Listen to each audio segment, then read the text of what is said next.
Ya, sudah ya. Yuk kita mulai yuk. Bismillahirrahmanirrahim. 62 peserta alhamdulillah ya sambil jalan ya. Assalamualaikum warahmatullahi wabarakatuh. Bismillahirrahmanirrahim. Alhamdulillahirabbil alamin wa bihi nasta'in ala umuri dunya waddin. Wa sallallahu ala sayyidina wa maulana Muhammad sayyidil mursalin wa ala alihi wa sahbihi ajma'in amma ba'du.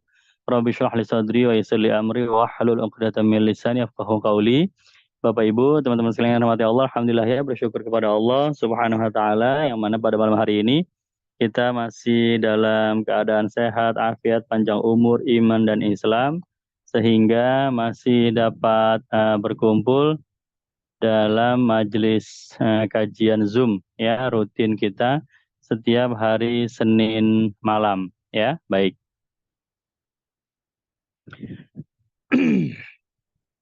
Pada malam hari ini insya Allah akan kita lanjutkan yaitu kajian tentang keunikan-keunikan atau keindahan-keindahan yang ada pada lembaran-lembaran Al-Quran ya. Kenapa? Fokus kita karena mencari satu saja keunikannya atau keindahannya dari satu halaman kita cukup targetnya menemukan minimal satu keindahannya ya gitu. Kalau mau dicari semua tentu banyak sekali, tetapi sekurang-kurangnya kita kepengen ada satu titik yang sangat berkesan dari satu halaman ya apa itu gitu. Nanti di halaman berikutnya ada lagi titik berkesan yang lainnya, ya, titik apa itu ya dan seterusnya sehingga nah, harapannya ketika kita sedang tilawah Al-Quran, kita menunggu-nunggu ya di lembar berikutnya ada apa lagi, di halaman berikutnya ada apa lagi yang unik, yang indah, yang cukup menarik, meninggalkan kesan untuk kita bahas ya. Jadi Bapak Ibu siapkan mushaf ya, kemudian siapkan alat tulis ya, mushafnya disiapkan, alat tulis berupa pensil atau stabilo disiapkan untuk menandai ya, kemudian dikasih catatan kecil atau singkat. Ini keunikannya seperti ini loh, begitu ya. Baik. Kita akan mulai juz 4 halaman 62. Mulainya 62 ya, juz 4 ya. Tapi sebelum itu saya kembali menunjukkan atau merekomendasikan yaitu buku-buku maupun kitab-kitab tentang Lataiful Quraniyah, keindahan Al-Quran ya. Kalau kitab tentang tafsir Quran ya, yaitu tafsir Al-Quran ya itu banyak ya. Tafsir Ibnu Katsir, tafsir Jalalain ya, tafsir Qurtubi, tafsir macam-macam ya. Kalau tentang keindahan Lataiful Quran, nah ini salah satunya. Ya, kemarin sudah pernah ditunjukkan bahasa Indonesia ya. Nah, ini yang bahasa Arabnya. Salah satunya ini bahasa Arabnya judulnya eh, Min Asraril Bayanil Qur'ani ya.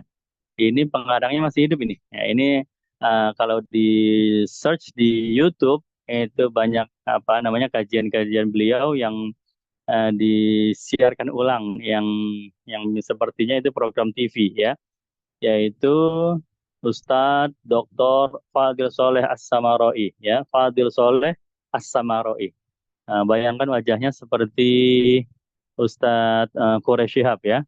Ya agak-agak apa tipis rambutnya ya kan, besar jidatnya, kemudian tidak pakai peci, kemudian juga gaya bicaranya seperti itulah ya. Pokoknya Bapak Ibu kalau browsing lihat kesan pertama ini ahli tafsir Quran kayak begini semua apa modelannya begitu ya. Karena memang begitu. Dan salah satu bidang yang beliau suka memang mencari keindahan-keindahan Al-Qur'an ya, keunikan-keunikan Al-Qur'an gitu. Jadi tafsirnya ada, tapi lebih kepada hal-hal yang menjadi tanda tanya dari sudut pandang bahasa, dari sudut pandang ya, yang lain-lain ya. Nah, itu yang bikin saya senang ya. Tapi ini bahasa Arab ya. Bahasa Arab di YouTube juga ada ya kajian-kajiannya gitu ya. Ambil contoh misalnya apa?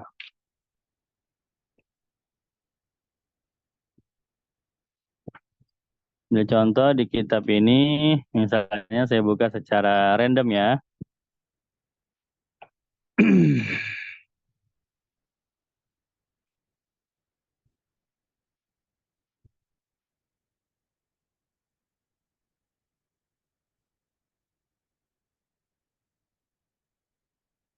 Nah, ini ya. Ini sifat Allah di dalam Quran, sifat mengampuni itu bisa disebut ghafir, bisa ghaffar, bisa ghafur ya. Ya, contohnya dalam surat Ghafir, ghafiriz dzambi wa qabilit taubi, ya kan? Begitu. Bisa juga ghafur, innahu huwal ghafurur rahim, ya kan? Bisa juga ghaffar, wa innila ghaffarul liman taba wa amana wa amila sholiha tsumma tada, ya. Jadi ada gofir, ada gofar, ada gofur. Nah, yang begini-begini nih dibahas. Apa bedanya? Kalau di Indonesia, kalau kita lihat di terjemah ya sama-sama mengampuni. Allah mengampuni dosa, Allah Maha Pengampun dosa. Tapi kenapa redaksi bahasa Arabnya beda-beda? Ada yang fa-nya tasydid, gofar, ada yang gofur, ada yang gofir ya. Nah, itu begitu. Masya Allah. Ini enak nih, nggak bisa berhenti kalau baca kitab ini. Memang membanding-bandingkan ya. Kenapa di ayat ini kok nyebutnya begini? Di ayat yang beda menyebutnya beda lagi, ya kan? Kemudian apalagi coba ya?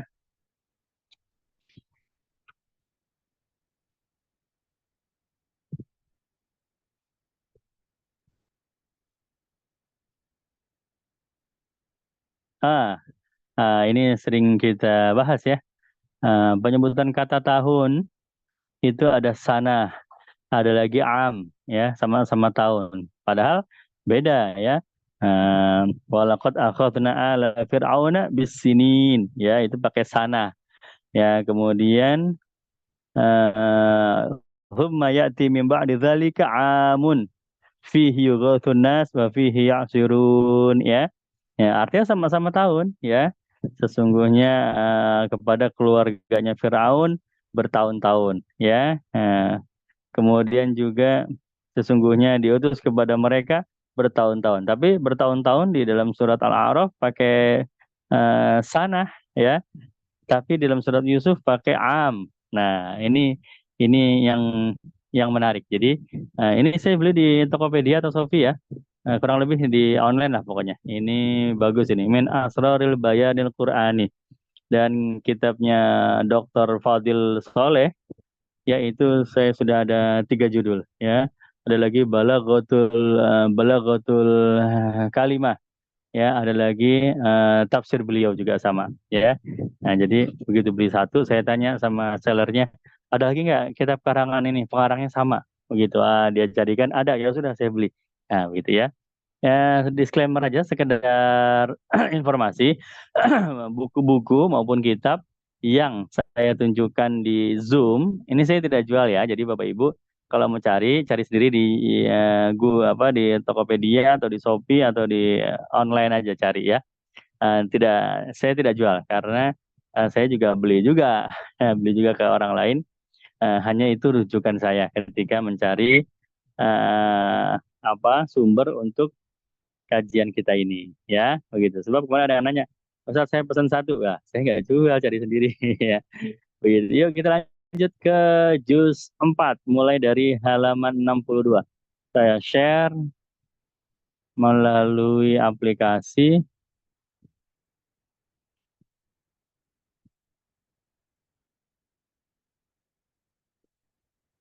Nah, ini sudah berada di halaman 62 ya kita ya.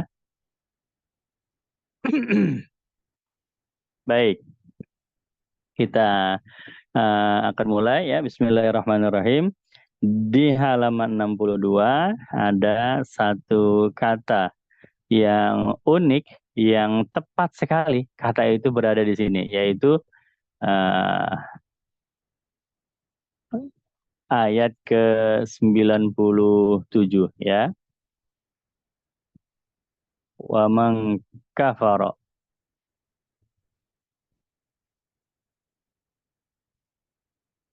Ya, oh salah. Stabilah harusnya. Oke. Wa man kafara fa innallaha ghaniyyun 'anil 'alamin. Saya baca ayatnya dulu. Bismillahirrahmanirrahim.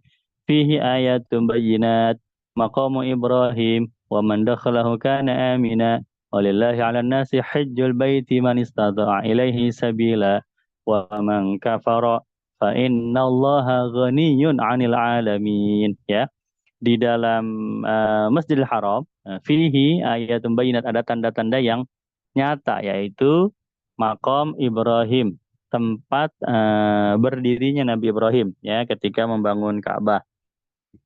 Kemudian siapa yang masuk ke dalam Masjid Haram maka dia akan aman ya. Dan bagi Allah kewajiban atas manusia ya, jadi kewajiban manusia kepada Allah itu apa? Pergi haji ke Baitullah, yaitu barang siapa yang mampu melakukan perjalanan. Nah, ini wa man kafara, dan barang siapa yang kafir fa innallaha ghaniyun 'anil alamin. Allah Maha Kaya dari segala alam ini ya, segala makhluk yang Allah ciptakan. Begitu ya. Nah, di sini lagi ngebahas manusia diwajibkan pergi haji, ya kan? Manusia diwajibkan pergi haji bagi yang mampu, ya. Nah, kemudian lanjutannya adalah wa man kafaro, siapa yang kafir? Ya, padahal kalau dipikirkan yang lebih cocok itu siapa yang tidak mengerjakan, ya kan? Harusnya siapa yang meninggalkan ibadah haji. Nah, begitu, bukan kafir, karena tidak semua orang yang tidak pergi haji otomatis dia kafir kan, enggak kan? Begitu, bisa aja orang enggak pergi haji karena malas ya, tapi di sini sebutnya wa man kafara. Ya, siapa yang kafir fa innallaha ghaniyyun 'alamin. Allah Maha Kaya. Ya, ini tentu jadi tanda tanya. Kenapa kok malah kafir tiba-tiba muncul di sini? Ini bukan bahas masalah akidah ya, antara muslim dengan yang bukan muslim. Ini bahas kewajiban agama, salah satu rukun Islam, pergi haji ya. Itu kewajiban. Siapa yang tidak mengerjakan, harusnya kan begitu ya. Maka Allah Maha Kaya. Tetapi di sini siapa yang kafir, maka Allah Maha Kaya. Nah, ternyata justru malah kata kafir ini yang paling tepat ya. Kafir yang paling tepat, kenapa? Karena kafir itu bisa berarti banyak ya artinya ya. Yang pertama, dia bukan beragama Islam ya, jelas itu kafir ya. Yang kedua, bisa juga kafir itu artinya durhaka ya. Itu juga kafir ya. Jadi durhaka artinya berbuat perbuatan maksiat ya, melanggar perintah Allah, itu kafir juga. Kemudian lupa terhadap nikmat, kafir juga ya, tapi kafir nikmat ya. Makanya ada syukur nikmat, ada kufur nikmat ya. Jadi kafir juga.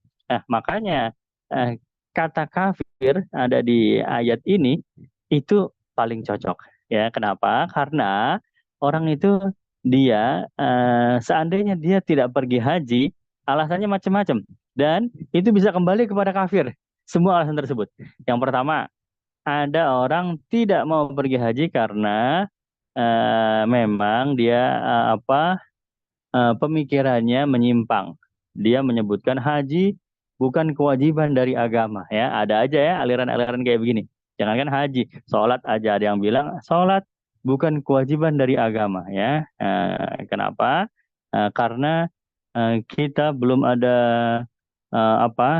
belum ada pemerintahan yang Islam, pemerintahan Islam yang berdiri secara tegak.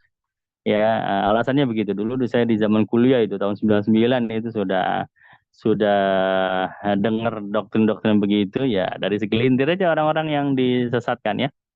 Wah, kita ini nggak wajib sholat karena sholat itu apa namanya, dulu zaman Nabi kan diwajibkannya setelah hijrah.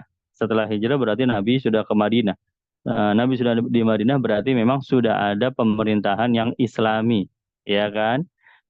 Berarti kalau di Indonesia pemerintahnya belum Islami, berarti ini analoginya masa-masa yang belum hijrah, masih periode Mekah. Berarti sholat belum wajib ya, begitu. Ya, ini kalimatnya juga salah, ya kesimpulannya juga salah. Siapa bilang sholat belum wajib di periode Mekah ya? Sholat sudah wajib bahkan sejak wahyu pertama turun ya, yaitu ya ayyuhal muzammil qumil laila illa qalila ya. Jadi karena mereka nggak belajar ya, jadi asal asbun aja. Dikiranya sholat itu wajibnya setelah Isra Mi'raj. Setelah Isra Mi'raj itu hanya perubahan waktunya saja ya. Yang tadinya 2 kali sehari, tengah malam dan tengah siang menjadi 5 kali sehari. Ya, tapi memang sudah wajib, sudah ada kewajiban sholat. Di Mekah ya orang-orang sudah sholat, orang-orang Muslim ya. Jadi ngaco lah.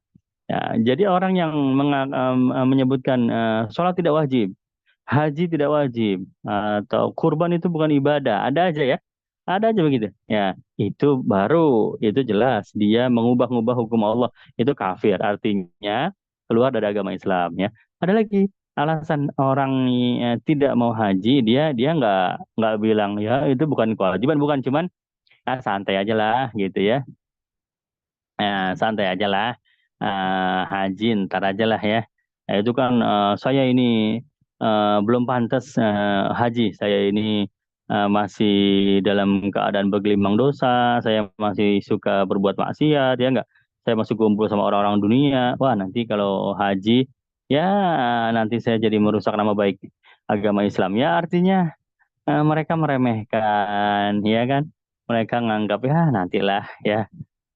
Masih banyak yang lebih urgen padahal sudah mampu, ya enggak. Nah, ini namanya orang yang durhaka. Mereka meninggalkan kewajiban, ya begitu. Mereka tetap muslim karena mereka tidak mengingkari kewajiban haji. Oh, haji itu enggak wajib, enggak ngomong begitu. Ya haji wajib, cuman ya mereka aja yang malas gitu ya. Berarti memang ada sifat eh, durhaka, ya meninggalkan kewajiban.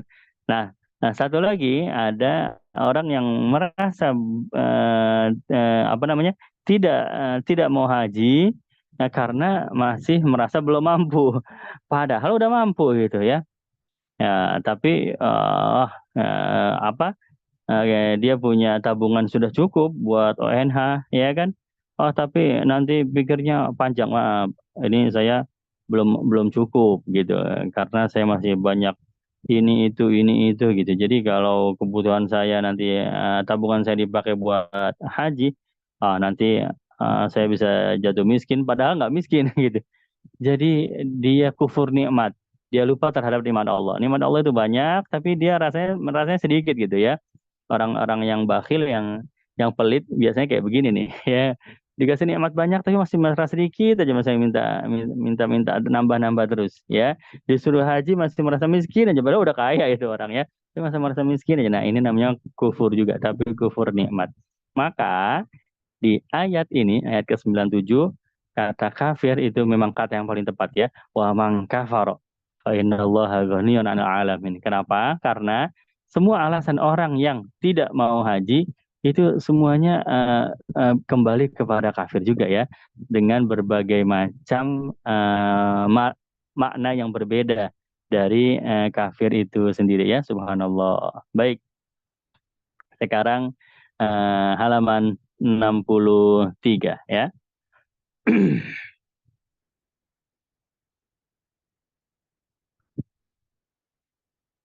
Nah, sini dia. Bagus sekali.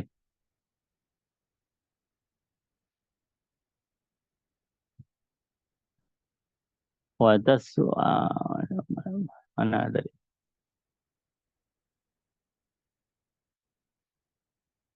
Fa ammal ladzina swaddat wujuhuhum.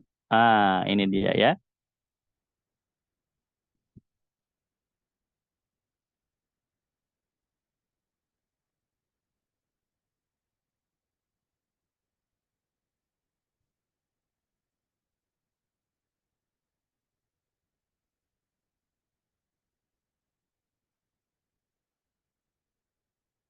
Ini menarik dari ayat 106. Kita baca ya 106 sampai 107. 106 sampai 107. Ini ada berkali-kali nih. Pertama, tabiyaddu wa taswaddu. Ya, kemudian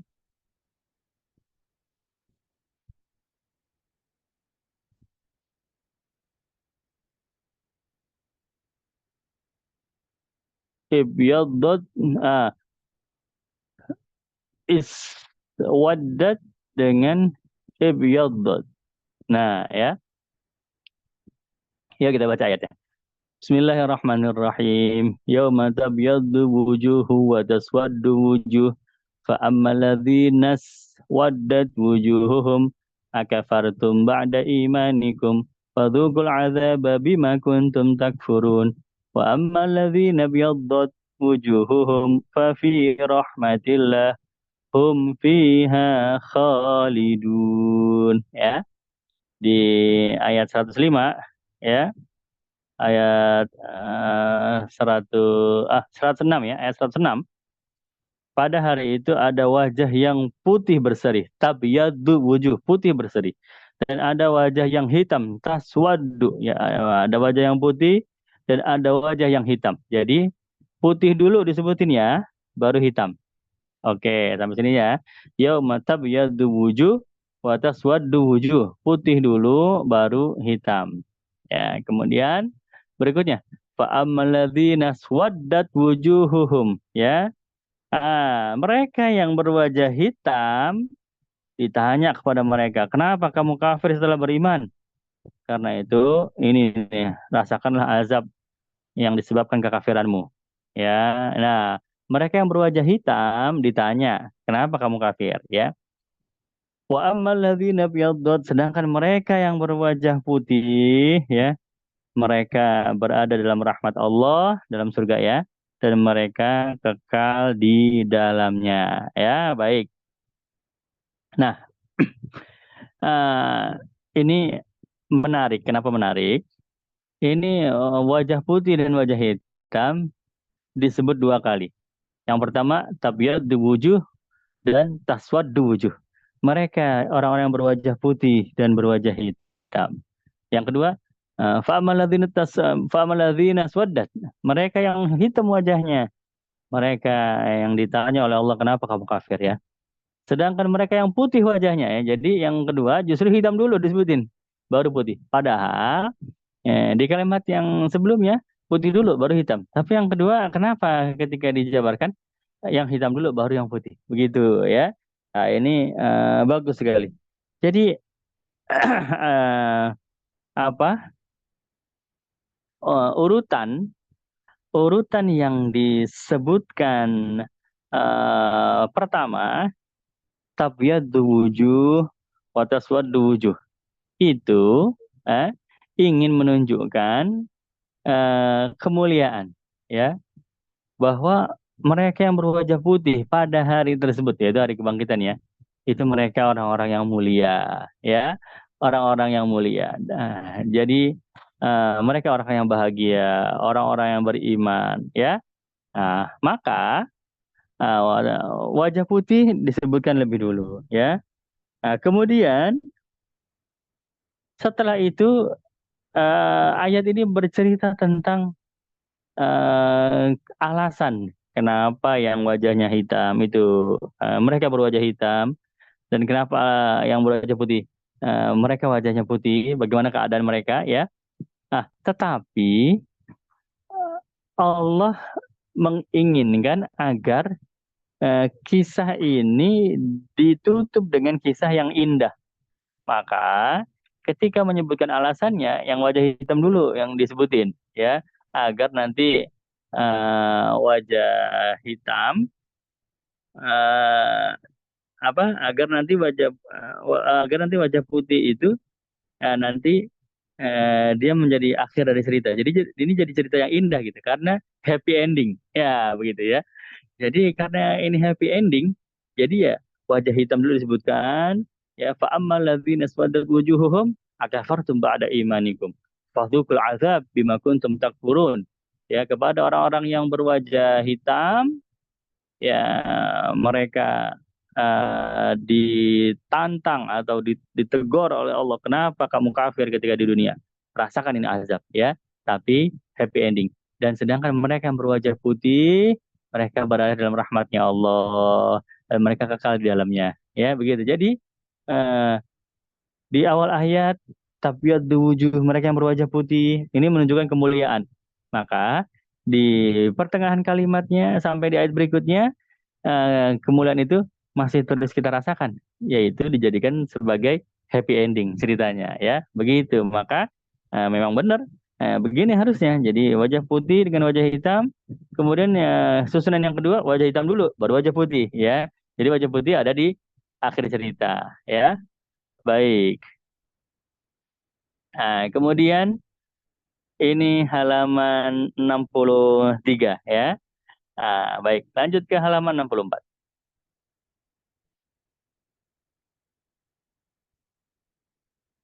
64 ada di ayat 114 ya. Minas solihin. Cakep ini. Ini agar menjadi perhatian ya. Sebab bagus ini. Ketika saya baca ini, saya baca dari sumber mana ya? Ada di salah satu kitab ya, karena saya itu tekniknya adalah membuka halaman tersebut kemudian mencari di kitab ini ada nggak yang bahas halaman ini keunikannya. Oh nggak ada, cari kitab lain. Masih halaman yang sama. Oh nggak ada, cari kitab lain. Insya Allah ketemu gitu ya. Satu, dua, tiga, empat, lima, masa dari lima kitab nggak ada yang membahas keunikan tentang halaman ini. Begitu ya. Jadi memang random, ada di ayat, ada di kitab ini, ada kitab itu gitu ya. Yuk kita baca ayatnya. Bismillahirrahmanirrahim. Yu'minuna billahi wal yawmil akhir. Wa ya'muruna bil ma'ruf. Wa yanhauna 'anil munkar. Wa yusari'una fil khairat. Wa ulaika minas salihin. Ayat 114 ya. Mereka yang beriman kepada Allah dan kepada hari akhir. Dan mereka yang menyerukan kepada kebaikan. Amar ma'ruf ya. Yanhauna 'anil munkar, dan mereka yang mencegah kepada kemungkaran. Wa yusari'una fil khairat, mereka yang bersegera dalam hal-hal yang baik. Wa ulaika minas salihin. Semuanya itu adalah tanda bahwa mereka bagian dari orang-orang soleh. Ya, ini min, ini penyebabnya, ini apa namanya yang akan kita bahas ini min. Ulaika minas salihin. Mereka adalah bagian dari kelompok orang-orang soleh, ya kan? Begitu. Kenapa? Enggak langsung aja disebut ulaika solihun. Nah, harusnya kan begitu ya. Mereka adalah orang-orang soleh. Di sini kita sebutin sifat-sifat yang bagus. Iman kepada Allah, iman kepada hari akhir, ya. Amar ma'ruf, nahi mungkar, bersegera dalam kebaikan. Itu kan ciri-ciri orang soleh ya. Sebut aja langsung. Mereka adalah orang soleh, ya. Tetapi gaya bahasa Al-Quran itu tinggi banget. Ya, jadi nggak sebut mereka orang soleh loh, nggak. Tapi mereka adalah bagian dari orang soleh. Ya, jadi orang soleh itu banyak, ya kan? Orang soleh itu banyak. Nah, mereka bagian dari orang yang banyak itu, gitu, ya. Nah, gaya bahasa yang seperti ini itu justru lebih mengagumkan, lebih mengangkat, ya, mengangkat orang yang diceritakan, ya. Nah, contohnya begini, ya, contohnya begini. Eh, Ustadz ya adalah orang kaya. Wah, misalnya gitu ya. Allahumma ja'alna minhum ya. Siapa tahu jadi doa. Ustadz Arafat itu orang kaya loh, ya. Satu, ya kan? Ya, kita bandingkan kesan yang mana yang lebih apa ya? Yang lebih meninggikan kalimatnya, ya. Satu, Ustadz Arafat itu orang kaya loh, ya. Nah, satu. Yang kedua, Ustadz Arafat itu satu dari 10 orang terkaya di Indonesia. Ya, gitu. Misalnya ini memang memang kekayaannya memang memang satu dari 10, tapi cuma disebutin ya pokoknya dia orang kaya aja. Ya, tapi kalau yang kedua, satu dari 10 orang kaya di Indonesia. Ya tentu lebih prestisius ya, di kalimat yang kedua. Kenapa? Yang pertama, kita membayangkan dulu, wah, ada 10 orang terkaya di Indonesia. Berarti ini kaya-kaya banget ini ya. Berarti ini udah tajir melintir ya, super konglomerat ya sudah gitu kan. Nah, ternyata Ustadz ada di golongan itu. Wah, hebat Ustadznya. Kita bisa melanglang buana berpikir kayak begitu ketika disebutkan kelompok besarnya. Dan Ustadz salah satu dari 10 orang kaya di Indonesia loh. Wah, begitu misalnya. Padahal kalimat pertama juga pengen menyebutkan orang kaya sama kekayaan misalnya sama 100 juta dolar misalnya ya. Kalimat pertama ya dengan kalimat kedua ya sebetulnya sama aja, cuma akan lebih meninggikan, akan lebih menguatkan ya ketika disebutkan kelompok besarnya. Maka ketika di dalam ayat ini wa ulaika minas solihin itu lebih memuji kepada mereka itu, dan mereka adalah bagian dari orang-orang soleh. Wih, hebat, orang-orang soleh kan segitu sudah orang-orang pilihan loh. Orang-orang pilihan di sisi Allah, mereka bagian dari orang pilihan itu. Wah, hebat ini mereka ini, begitu ya. Ini gaya bahasa yang sangat apa ya, sangat indah ya dari Al-Qur'an begitu ya. Mungkin kita bisa praktekkan kepada pasangan kita ya. Misalnya kita sering muji, mama mama cantik ya. Ya, itu udah pujian biasa itu. Udah nggak ada nilainya lagi ya. Mama di antara perempuan cantik, di antara 10 perempuan cantik di kota ini, Mama adalah salah satunya. Wah, itu pasti lebih berbinar-binar itu istri kita. Wah, langsung kebayang. Wah, hanya satu dari sedikit ya. Dan ini gaya seperti ini itu di dalam Al-Quran banyak ya. Wasjuda warka'i ma'arroqiin, dan rukulah kamu bersama orang-orang yang ruku ya. Waj'alani minas solihin, atau doa. Kalimat doa juga banyak dalam Al-Quran. Ya Allah, jadikanlah kami bagian dari orang-orang soleh ya. Enggak doa, ya Allah jadikanlah kami orang soleh. Enggak. Ya Allah jadikanlah kami bagian dari orang-orang soleh. Itu juga ada di ayat-ayat yang lain yang bertebaran ada, maknanya adalah bagian dari kelompok besar ya. Sujudlah kamu di antara orang-orang yang sujud ya. Jadi kelompok besarnya orang-orang sujud. Nah, kamu itu bagian dari orang sujud ya. Rukulah kamu di antara orang-orang yang ruku. Begitu. Masya Allah. Ini gaya bahasa yang cakep banget ya. Ini ada di halaman 64 ya. Baik. Lanjut ke halaman eh, 65. Ada di ayat, ini menarik ini. Paling atas. Amwaluhum wala auladuhum. Ya, oke. Kita baca ayatnya. A'udzubillahi minasyaitonirrajim. Innal ladzina kafaru lan tughniya anhum amwaluhum wala auladuhum minallahi syai'a wa ulaika ashabun nari hum fiha khalidun. Nah, perhatikan apa? Dengarkan pelan-pelan artinya. Sesungguhnya orang-orang kafir itu tidak akan bermanfaat harta mereka dan anak-anak mereka di hari kiamat ya, ketika keputusan Allah sudah turun ya, ya artinya mereka sudah vonis masuk neraka. Ya nggak akan ada manfaatnya, mereka di dunia punya harta banyak, punya anak, anak-anaknya pejabat semua, nggak, tetap aja nggak bisa nolong mereka. Kalau vonis akhirat udah turun ya nggak ada yang bisa nolong, harta nggak bisa, anak nggak bisa. Ulaika ashabun nar, mereka penghuni neraka, hum fiha khalidun, mereka kekal dalamnya ya. Baik. Jadi ayat ini bunyinya adalah orang-orang kafir itu kalau vonis Allah sudah turun kepada mereka, maka harta dan anak-anak tidak akan bermanfaat, tidak akan bisa menolong mereka. Begitu ya kan? Nah, sekarang ulama bertanya begini, lah emang orang-orang kafir doang? Orang Islam kan juga sama, ya kan? Orang Islam, ya kalau di akhirat sudah turun vonis, ya nggak akan bisa juga nolong harta dan anak-anak ya. Jadi bukan cuma orang kafir, orang Islam juga nggak bisa, ya kan?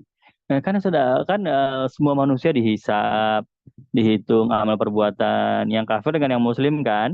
Nah, yang muslim kan tetap ada vonis juga kan. Ada yang langsung masuk surga, ya Allahumma ja'alna minhum. Ya ada yang langsung masuk surga, ya alhamdulillah ya, mudah-mudahan kita bagian dari mereka ya. Tapi ada juga yang turun vonis, wah ini nggak bisa di surga dulu, dosanya kebanyakan, ya, maka dibersihkan dulu di neraka, begitu ya kan. Nah, kalau sudah turun vonis begitu, emangnya harta dengan anak-anak bisa menolong? Kan nggak bisa juga. Nah, berarti baik orang kafir maupun orang muslim sama-sama kalau udah turun vonis dari Allah nanti di akhirat itu udah nggak bisa nolong, ya kan? Udah nggak bisa nolong juga harta dan anak begitu. Tapi kenapa ayat ini kok yang disebut hanya orang-orang kafir doang begitu? Padahal kalau urusan nggak bisa nolong, ya dua-duanya juga nggak bisa nolong kafir maupun muslim. Harta dan anak-anak mereka nggak bisa nolong juga. Tapi kenapa ayat ini hanya menyebutkan orang yang kafir doang? Nah, inilah dia. Sebetulnya ayat ini itu ingin menyorot kepada apa ya cara berpikir orang kafir selama di dunia. Ya orang-orang kafir itu selama di dunia mereka itu kalau ada masalah, ada apa-apa, mereka fokus mereka meminta tolong atau mereka yakin akan bisa menolong mereka, yaitu harta dan anak-anak. Ya, oke. Jadi orang kafir itu memang sejak masih di dunia juga mereka nggak pernah fokus kepada Allah, kepada Tuhan. Ya, ada masalah, wah ini kalau saya punya duit beres ini masalah saya sebetulnya ini ya. Ada problem, wah ini kalau anak-anak saya bantu saya kelar ini ya. Ada ada musibah, wah ini kalau saya ada backing, ya ada yang melindungi saya, ya ini saya nggak jadi begini.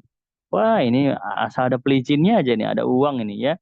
Pokoknya ada uang semua lancar. Ya begitu. Jadi apapun yang terjadi, mereka percaya uang bisa menyelesaikan masalah, gitu. Uang bisa menyelesaikan segalanya. Nah ini cara berpikir orang kafir. Makanya di ayat ini langsung to the point Allah bilang orang-orang kafir tuh ya di dunia mereka menyangka harta dan anak bisa jadi penolong, dewa penolong ya kan. Di akhirat kagak bisa sudah ya begitu vonis Allah turun nggak bisa tuh. Gitu ya. Jadi menceritakan sifat atau pola pikir, cara berpikir orang kafir sekaligus teguran bagi kita agar kita itu kalau di dunia jangan dikit-dikit uangnya kalau ada uang selesai nih masalah. Oh dikit uang jangan ya itu udah gaya-gayanya orang-orang kafir itu ya. Penolong kita adalah Allah Subhanahu wa taala ya. Minta dulu kepada Allah ya, apa namanya? Kembalikan dulu kepada Allah baru kita ikhtiar. Begitu.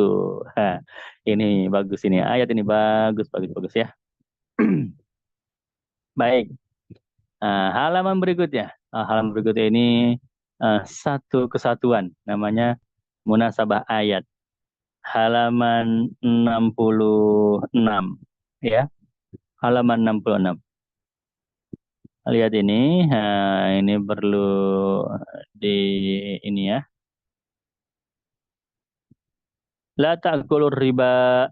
Oke, tapi nanti saya perlu ini juga. Kita baca ayatnya, halaman 160, ayat 130. أعوذ بالله من الشيطان الرجيم يا أيها الذين آمنوا لا تأكلوا الربا أضعافا مضاعفة واتقوا الله لعلكم تفلحون واتقوا النار التي أعدت للكافرين وأطيعوا الله والرسول لعلكم ترحمون ya sampai habis lihat tuh saya baca bonus ya. Jadi ayat 130 Allah berfirman wahai orang-orang mukmin. Hai orang-orang beriman, janganlah kamu memakan riba. Apa itu riba? Ad'afa mudha'afa. Kelebihan-kelebihan yang berlipat-lipat. Jangan ya. Dan bertakwalah kepada Allah agar kamu beruntung. La'allakum tuflihun ya. Nah, di mana keindahan atau keunikan ayat ini yaitu pada struktur satu halaman ini secara utuh ya. Halaman 66 kalau kita baca secara utuh ya dari atas sampai ayat yang riba ini itu dari atasnya sama sekali nggak bahas masalah riba. Ini membahas masalah perang, perang Badar dan perang Uhud. Ya, coba ayat pertama ini. Idh hammat ta'ifatani minkum ang tafshala wallahu waliyuhuma. Nah, ketika dua kelompok sedang bertemu, ya kelompok baginda Nabi SAW dan kelompok orang musyrik Mekah bertemu dalam medan perang, ya. Walaqad nasarakumullah, ayat berikutnya, ya. Nah, ini saya pakai ini penanda, ya. Dua kelompok perang. Walaqad nasarakumullah, dan Allah menolong kepada kalian, yaitu kaum muslimin, ya. Kemudian dan Nabi berkata, sudah kalian yakin saja dalam perang ini karena Allah akan menurunkan 3.000 malaikat, ya, bisalah sati alafi minal malaikah, ya, begitu. Kemudian bahkan bukan 3.000, bahkan 5.000 malaikat, ya. Ini perang Badar, ya, perang Badar. Kemudian wa ma ja'alahu Allah illa busyra lakum. Semua itu berita untuk menguatkan kalian di medan perang. Wa man nasru illa min indillah. Sesungguhnya kemenangan itu datangnya dari Allah. Ini saya ingin menunjukkan bahwa ini ayat-ayat perang semua ini liyaqta'a tarafa minal ladzina kafaru, agar kalian bisa apa namanya ini mengalahkan orang-orang kafir, ya.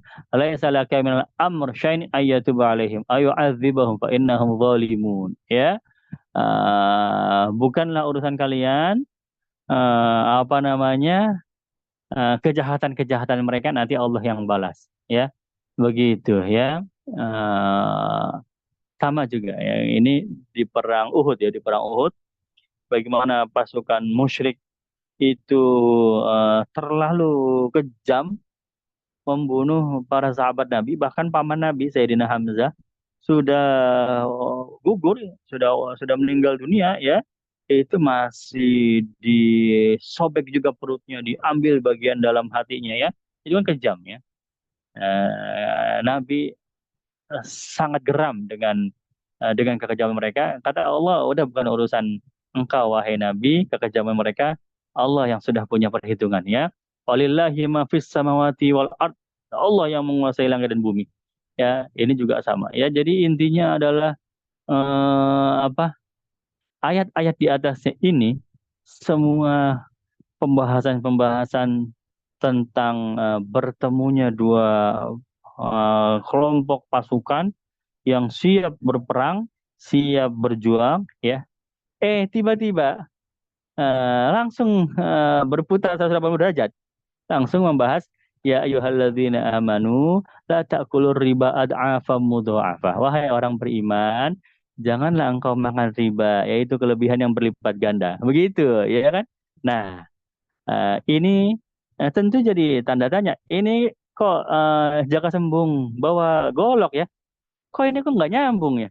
Lagi bahas masalah perang, tiba-tiba ngerem mendadak, langsung bahas masalah riba, begitu. Nah, bagi orang awam seperti kita, mungkin nggak nyambung. Tapi bagi ahli ilmu, nyambung. Nah, ini yang bidangnya ini disebut bab tentang munasabah, ke keterkaitan atau hubungan antara ayat dengan ayat, antara surat dengan surat, ayat dengan ayat, ya, kalimat dengan kalimat. Itu sebetulnya Quran itu nyambung semua, nggak ada yang melompat tiba-tiba bahas ini bahas itu, kecuali pasti ada maksudnya dari Allah. Cuma kita nggak tahu, ya. Kalau orang yang belajar tahu, ya. Saya pernah dengar seorang kiai alim, ya, seorang kiai di Jawa, beliau mengatakan dulu saya ngaji munasabah ada kali 3 tahun katanya. Munasabah surat, munasabah ayat, artinya hubungan atau apa ya korelasi antara ayat dengan ayat, antara surat dengan surat itu sebetulnya ada pembahasannya semua. Nah, termasuk di halaman ini di atas lagi bahas masalah perang, tiba-tiba lompat ke masalah riba. Loh, apa hubungannya? Nah, justru sangat berhubungan. Kenapa?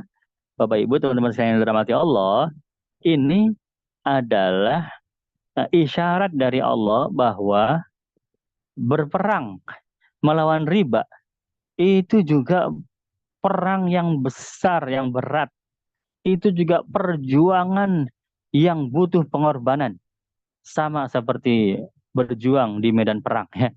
Begitu. Jadi cerita tentang medan perang itu adalah perjuangan yang berat. Cerita tentang riba berat juga. Jangan dikira ringan meninggal riba. Apalagi yang sudah terlanjur jatuh, ya. Wah, udah. itu bangkit laginya susah, tapi ya memang memang itu perintah agama ya, harus bangkit lagi, dan itu butuh pengorbanan seperti pengorbanan kaum muslimin di medan perang. Jadi sama-sama temanya perjuangan yang berat begitu. Subhanallah, begitu dikasih tahu ini, wah ini nyambung nih. Ini halaman ini nyambung banget ya. Emang kita merasakan banget ya, bebas dari riba itu sesuatu yang sangat besar ya. Baik, yuk lanjut lagi ke halaman 67 ya. Oh, ini halaman 67. Menarik, menarik, menarik. Hapus semua. Baik, kita, wah sudah makin lancar ini saya ini ya untuk yang menghapus coret-coret yang sudah dilakukan ya. Ayat ke 133. Ini apa ya? eh Satu apa? Pelajaran yang luar biasa. Kita baca ayatnya dulu ya. A'udzubillahi minasyaitonirrajim. Wasari'u ila magfirati min rabbikum wa jannatin arduhas samawati wal ard. Uiddat lil muttaqin. Ya, dan bersegeralah kamu, kalian ya, dan bersegeralah kalian kepada ampunan Allah. Ya, jadi ini disebutin dua ini. Ampunan Allah, ampunan dari Tuhanmu di sini ya. Wa jannatin, dan surga yang luasnya seperti langit dan bumi yang dijanjikan bagi orang-orang yang bertakwa. Jadi di sini ada dua yang harus kita bersegera, yang harus kita berlomba-lomba. Apa itu? Ampunan Allah ya. Siapa yang nyoret ini?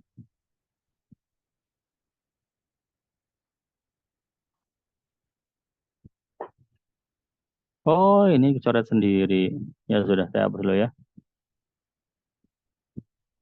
Bersihkan aja. Oke. Ampunan Allah ya, ampunan Allah dan sorga, ya kan? Ampunan Allah dan sorga. Bersegeralah kamu untuk ampunan Allah dan sorga.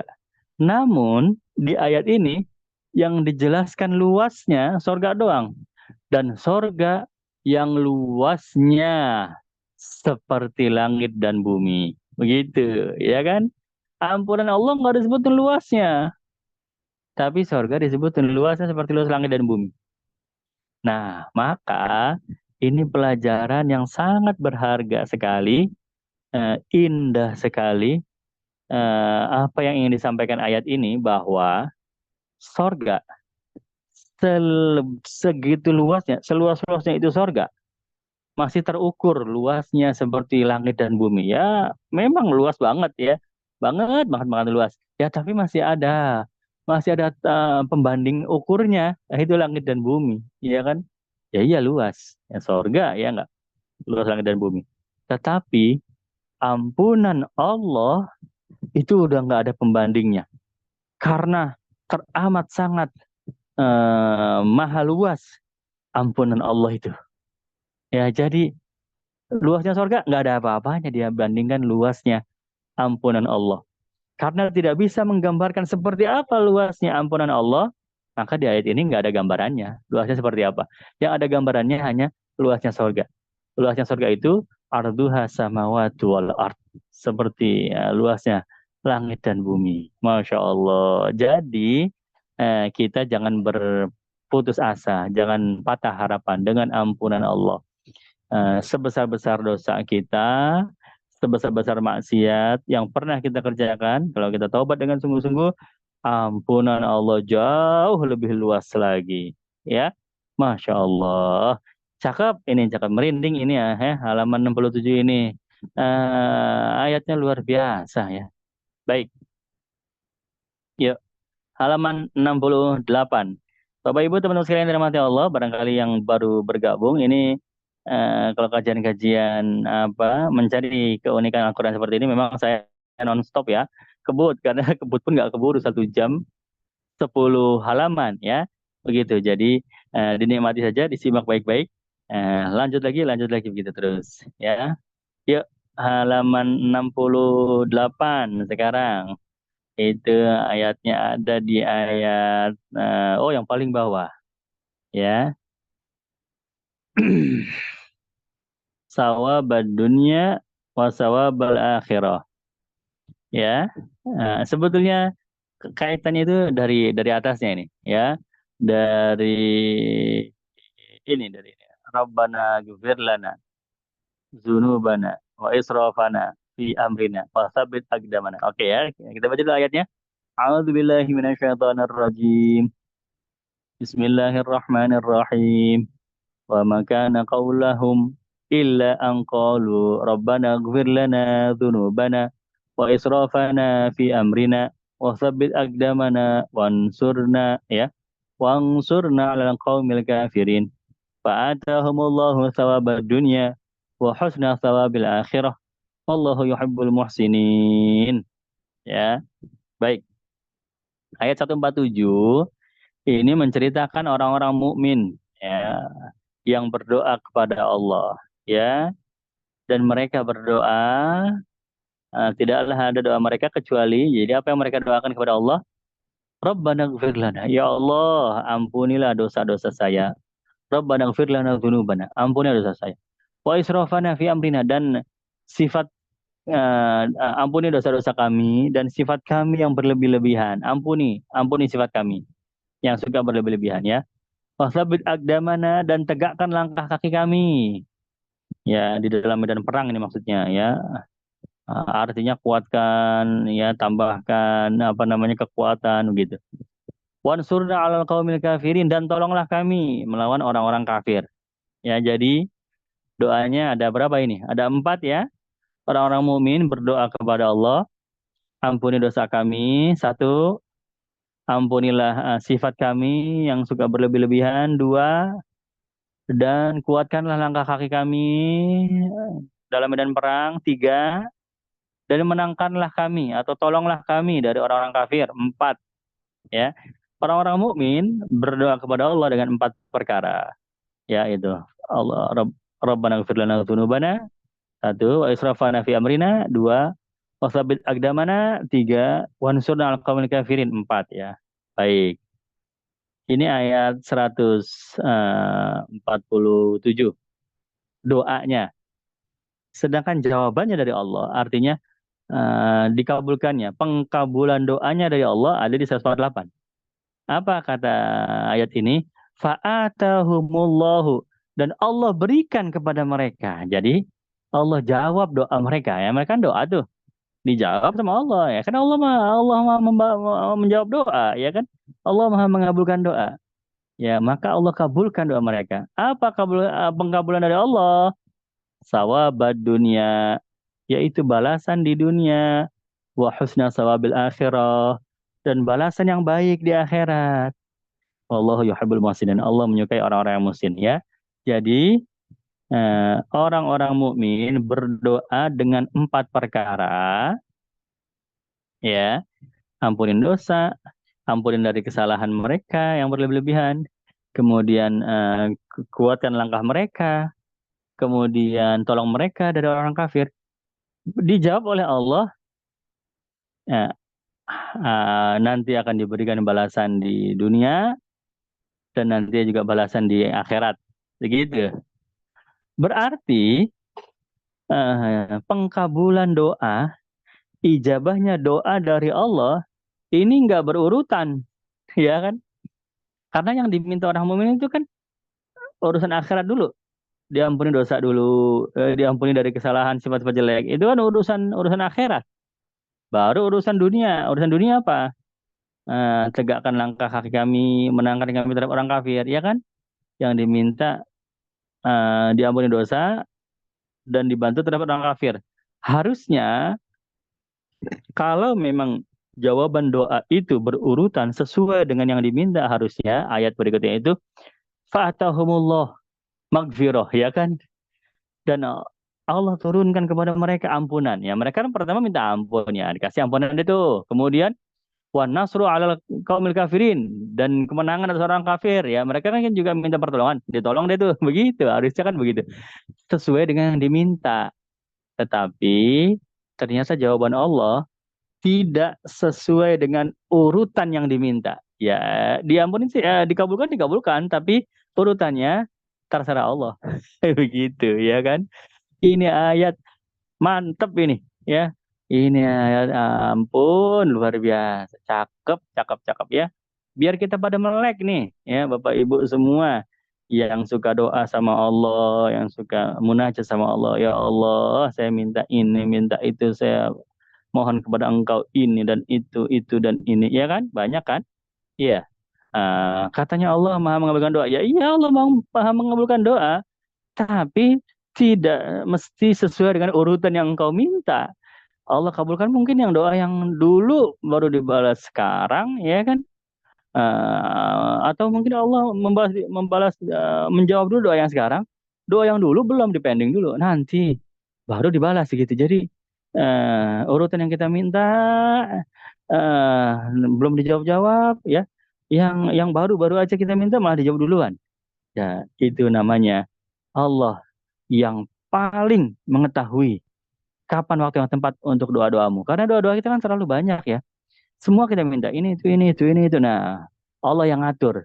Yang itu buat sekarang. Yang ini nanti tahun depan. Yang itu ya itu bisa nyelip nih. Bulan depan aja nggak apa-apa. Tapi kalau yang ini, wah ini jangan. 2 tahun lagi aja. Begitu. Masya Allah. Maka udahlah, kita nggak usah perhitungan sama Allah. Kayaknya doa saya nggak dikabulkan. Kayaknya doa saya belum didengar yang ini. Semua doa didengar. Cuma urutannya itu Allah Ta'ala yang punya urusan. Karena Allah yang lebih tahu tentang kebutuhan kita. Begitu. Ini 2 ayat ini pengen ngajarin hal tersebut ya. Masya Allah, bagus banget, bagus ya. Baik, yuk lanjut halaman 69. Berarti berapa halaman lagi? Sampai 71 ya, 10 halaman kan, dari 62 sampai 71. Masih 3 halaman lagi ya. Yuk lanjut, lanjut, lanjut. 69. Nah, ini luar biasa ini. Ada 2 kata, tapi kata yang artinya sama, tapi menggunakan bahasa Arab yang berbeda. Ma'wa dengan maswa. Ya, yuk kita baca ayatnya. A'udzubillahi minasyaitonirrajim. Bismillahirrahmanirrahim. Sanulqi fi qulubil ladzina kafarur ru'ba bima asyraku billahi ma lam yunazzil bihi sultana wa ma'wahumun nar wa bi'sa mathwadh zalimin. Ya, akan kami, yaitu Allah, akan kami masukkan rasa takut ke dalam hati orang-orang kafir. Ya, ar-ru'ba itu rasa takut ya dalam hati orang-orang kafir karena mereka sudah syirik kepada Allah ya. Yang tidak ada keterangan dari Allah tentang hal tersebut. Nah, ini baru yang kita bahas. Wa ma'wahumun nar. Sesungguhnya tempat tinggal mereka itu adalah neraka. Wa bi'sa mathwa zalimin. Seburuk-buruknya tempat tinggal bagi orang-orang zalim. Ya, berarti makwa dengan maswa sama artinya tempat tinggal atau tempat kembalinya mereka ya, tempat mereka kembali nanti di akhirat atau tempat mereka tinggal nanti di akhirat. Ya, itu bisa makwa, bisa maswa ya. Kalau makwa itu juga buat penghuni surga juga sama ya. Makanya jannatul makwa. Surga sebagai tempat tinggal ya kan. Jadi makwa itu tempat tinggal. Nah, disebut 2 kali tempat tinggal. Tempat tinggal mereka adalah di neraka. Dan itulah seburuk-buruknya tempat tinggal. Karena apa nggak mau aja dua-duanya? Ma'wa humunar. Wabi sama wabi sama makwa. Ya, kenapa nggak mau? Gitu aja udah otomatis maswa ya. Kenapa nggak mau dua-duanya atau nggak maswa dua-duanya? Kan sama-sama tempat tinggal, ya kan? Nah, ternyata dari sudut pandang bahasa Arab, walaupun sama-sama tempat tinggal, tapi menunjukkan rentang waktunya yang berbeda. Kalau tempat-tempat yang kita tinggali dalam jangka waktu pendek, itu ma'wa biasanya. Kita tinggal di hotel, ya kan? Kita tinggal di kos-kosan, ya. Itu kan jangka waktu pendek. Ya, mahasiswa tinggal di kos-kosan ya mungkin setahun 2 tahun, ya kan? Dia ngabisin semester aja di situ. Ya, atau ada para pelancong, tinggalnya di mana kamu? Ya, kamu selama haji tinggalnya di mana? Oh, saya selama haji saya tinggalnya di hotel di Mekah ya. Paling di Mekah cuma seminggu 2 minggu di hotel itu ya. Jadi tempat yang ditinggali sementara, tempat tinggal, tapi kita cuma sementara doang di situ. Nah, itu ma'wa. Tapi kalau maswa memang selamanya. Kamu tinggalnya di mana? Saya tinggal di Jatinegara ya, di Jakarta. Itu memang rumah dia selamanya ya. Ya begitu. Udah bertahun-tahun dia di situ ya. Kalau nggak pindah ya, kalau nggak ada pindahan ya, udah tinggal di situ terus, ya kan? Nah, jadi perbedaan makwa dengan maswa itu dari jangka waktunya. Ada jangka waktu sebentar, ada jangka waktu yang lama, iya kan? Nah, eh, disebutkan di sini karena ini mengambil dua sudut pandang yang berbeda. Orang-orang kafir menyangka mereka itu di neraka paling cuma sebentar lah, ya kan? Tuhan Maha Pengampun, paling itu diampuni ya. Ma'wahumun nar ya. Ini dari sudut pandang orang kafir. Tapi dari sudut pandang yang sebenarnya, maswa zalimin. Sebetulnya mereka selamanya di situ enak aja cuma sebentar ya selamanya. Begitu. Jadi ini mengambil dua sudut pandang. Ya, dua sudut pandang orang kafir, mereka menyangka sementara doang saya di neraka ya. Nah, tapi dari sudut pandang Allah Ta'ala, enggak sementara selamanya mereka. Jangka waktunya panjang selamanya. Begitu ya. Kalau untuk sorga bagaimana? Ini menarik ini ya. Ini kalau disebut Jannatul Ma'wa, tinggal di sorga. Salah satu nama sorga ya. Sorga itu tempat tinggal sementara. Nah, emangnya cuma sementara doang? Emangnya jangka waktu pendek ya? Karena Ma'wa kan pendek. Artinya jangka waktu pendek ya. Ini ingin menunjukkan bahwa kalau surga beda lagi ceritanya. Memang jangka waktu pendek ya, tapi yang dimaksud pendek itu bukan tinggalnya, tetapi kenikmatan yang sedang berlangsung yang kita rasakan pada level tersebut. Itu jangka waktunya pendek. Kenapa? Karena Allah senantiasa menaikkan level kenikmatan bagi penduduk surga.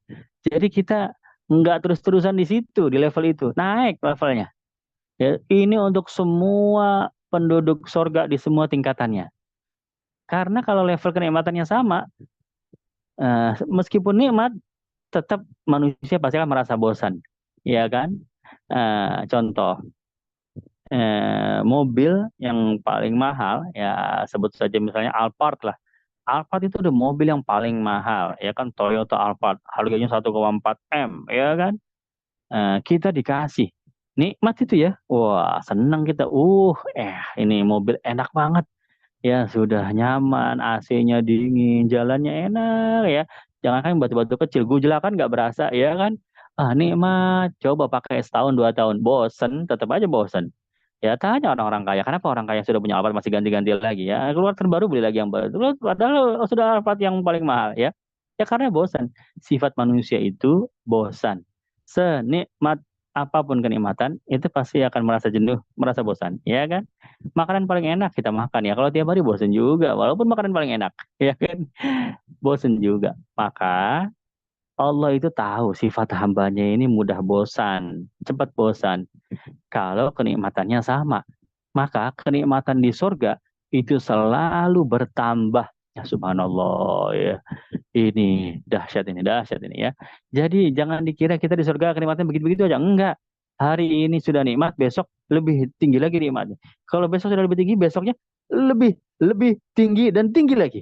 Ya, besoknya lebih lagi. Begitu. Kenapa? Biar nggak bosan. Begitulah Allah memanjakan penghuni surga. Maka kenikmatan yang dirasakan penghuni surga pada detik tersebut itu cuma sementara doang. Besoknya akan ada kenikmatan yang lebih tinggi lagi. Subhanallah ya.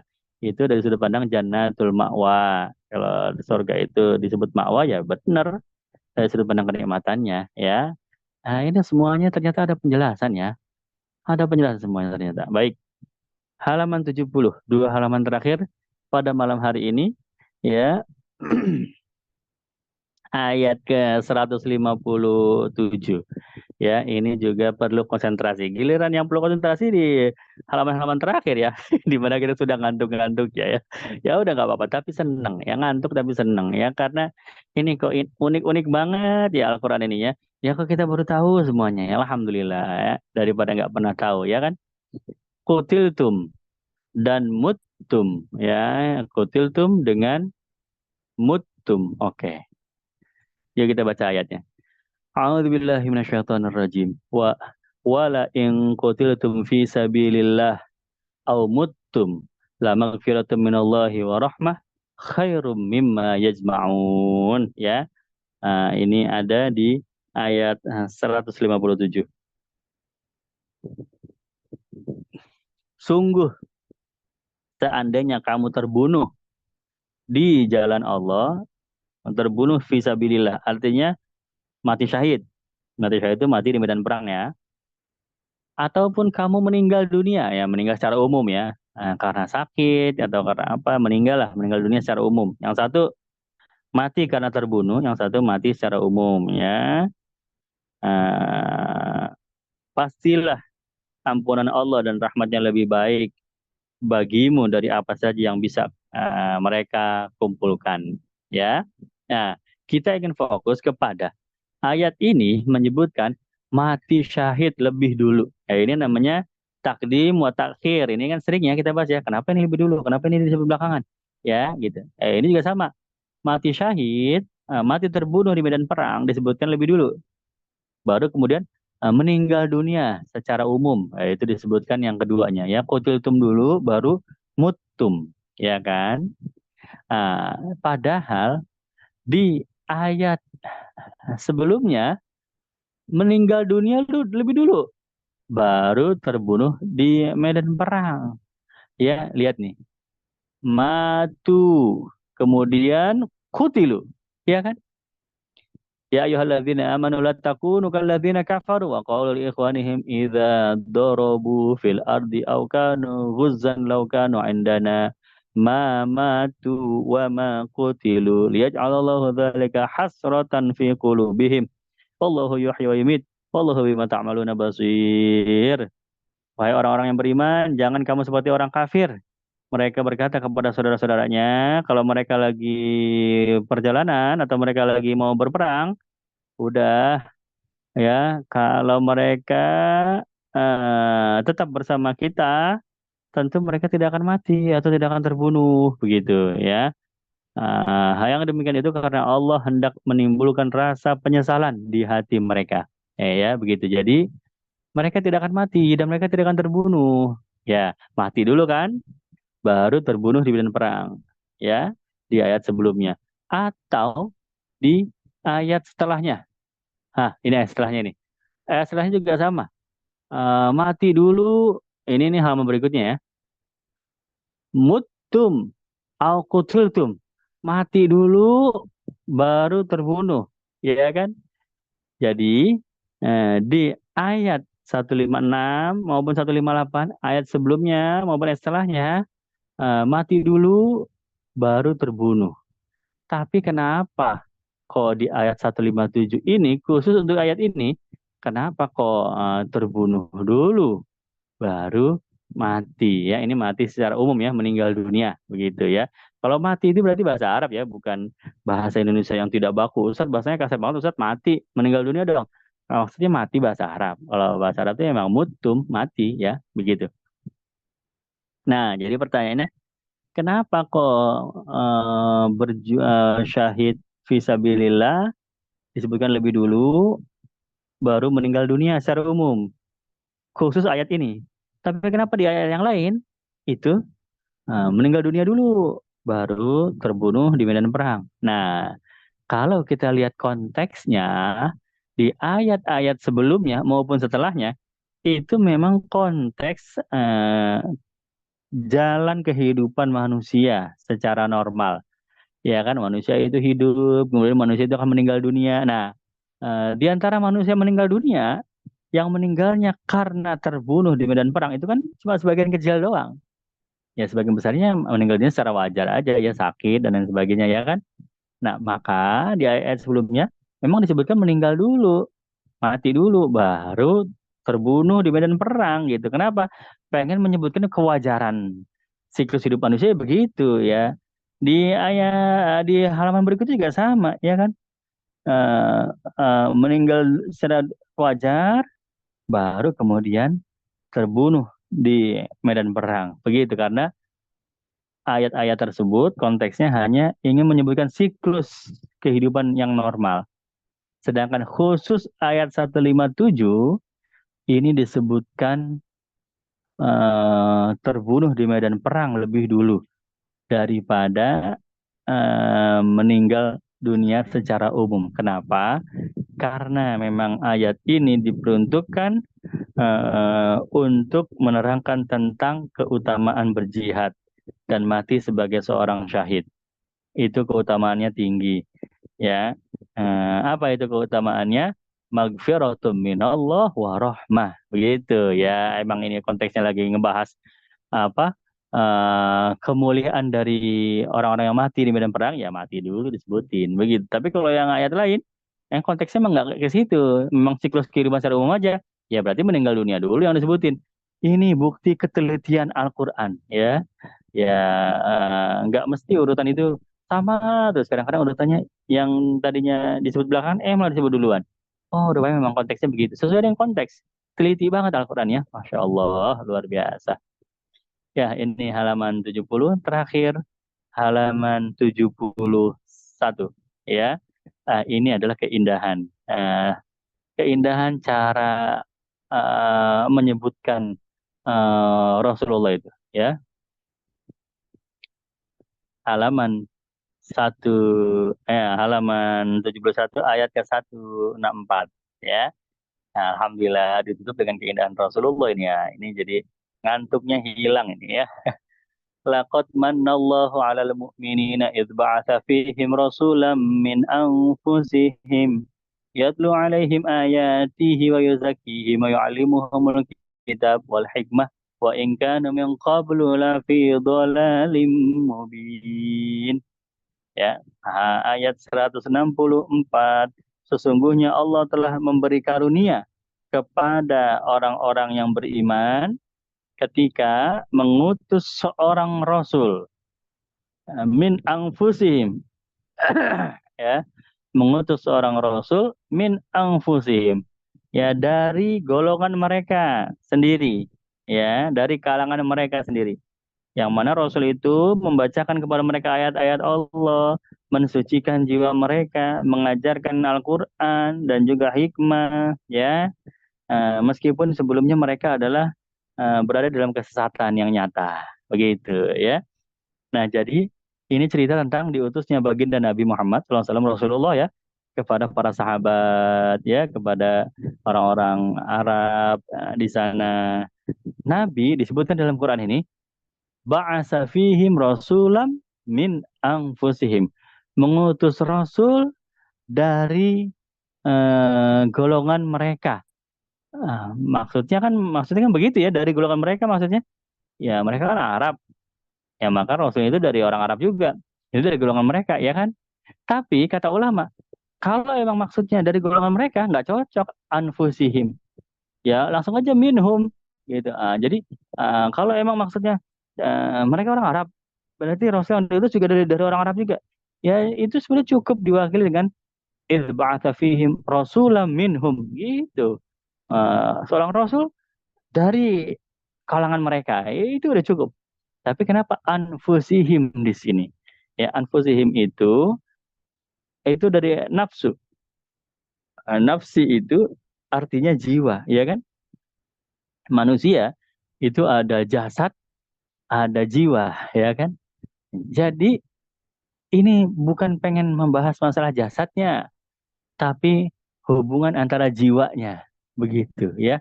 Nah, jadi Rasulullah itu eh, eh, apa ya? eh, Hubungannya dengan orang-orang mukmin, dengan mereka yang hidup pada zaman tersebut, ya, dengan mereka yang bertemu dengan Nabi, itu adalah hubungan jiwa dengan jiwa gitu. Mereka punya hubungan hubungan batinnya, hubungan ruhnya. bukan hubungan kesukuan. Ya ini sama-sama dari suku mereka, sama-sama dari bangsa mereka, bukan. Tapi lebih kepada ikatannya itu ikatan antara jiwa dengan jiwa. Masya Allah. Maka muncullah di sini anfusihim, ya. Begitu. Jadi mereka yang punya jiwa yang sama, ya mereka yang punya ruh yang ada kemiripan. Nah, diutuslah Rasulullah dengan karakter jiwa yang sama dengan mereka. Jadi ikatan para sahabat dengan Rasulullah itu memang ikatan jiwa, ya. Persaudaraannya bukan disebabkan kesukuan yang sama, bangsa yang sama, tapi jiwanya memang ada kesamaan, ya. Masya Allah, jiwa yang merindukan surga, jiwa yang taat kepada Allah, dan seterusnya dan seterusnya. Subhanallah. Maka ini ayat indah banget, ya. Menyebutkan sifat Rasulullah dengan cara yang sangat menakjubkan, ya. Hubungan antara Nabi dengan para sahabat dengan sangat menakjubkan. Baik, Bapak Ibu teman-teman sekalian terhormati Allah, alhamdulillah sudah habis 10 halaman kita bahas pada malam hari ini. Kita tutup bersama-sama dengan doa penutup majelis. Subhanakallahumma bihamdika asyhadu an la ilaha illa anta astaghfiruka wa atubu ilaik. Dan insyaallah pada pekan yang akan datang, juz keempat, 10 halaman kedua, ya. Kita habiskan juz keempat, ya. Baik, terima kasih. Mohon maaf terlalu malam, ya. Kurang lebihnya saya undur diri dulu. Saya Arafat. Bila hidayah. Assalamualaikum warahmatullahi wabarakatuh. Waalaikumsalam. Waalaikumsalam warahmatullahi Alhamdulillah. wabarakatuh. Terima kasih yang dibuka kameranya ini. Falifah, Ibu Lili. Oh, Bapak ya, Bapak ya. Kemudian Ibu Anggun, Bapak Muhammad Ali, Ibu Hesti, dan seterusnya semuanya. Wah, Bapak Hasbullah. Gila. Ya. Siapa lagi nih? Ibu Indrawita. Pada nyatat nggak ini, Bapak Lili? Mana coba lihat catatannya ya. Wah, coret-coretannya. Target kita satu Al-Quran semua ada coret-coretannya, ada ucap-ucapnya. Wah, itu kenangan kita, ya kan? Jangan Al-Quran ini bersih gitu ya. Kemudian tuh lihat ya, ya ada yang di buku juga ya. Insya Allah kapan-kapan kalau Allah kasih kemudahan Apa ya Pak Ustadz, ya, kok Qurannya dicoret-coret gitu ya Pak Ustadz? nggak apa-apa kan itu, jangan sampai membuat jadi tidak terbaca, jangan ya, tipis-tipis saja. Kalau sampai mau tidak terbaca nggak boleh, justru nanti kita bingung ini apa bacanya, doma apa fata, jangan ya kan. Makanya apa dianjurkannya stabilo ya kan, atau pensil yang tipis-tipis ya. Oh iya. Makasih Pak Ustadz. Baik, baik. Yuk kita keluar dulu sama-sama ya. Terima kasih semuanya ya. Sampai ketemu pekan depan. Mudah-mudahan kita berjumpa lagi ya. Yuk, 3.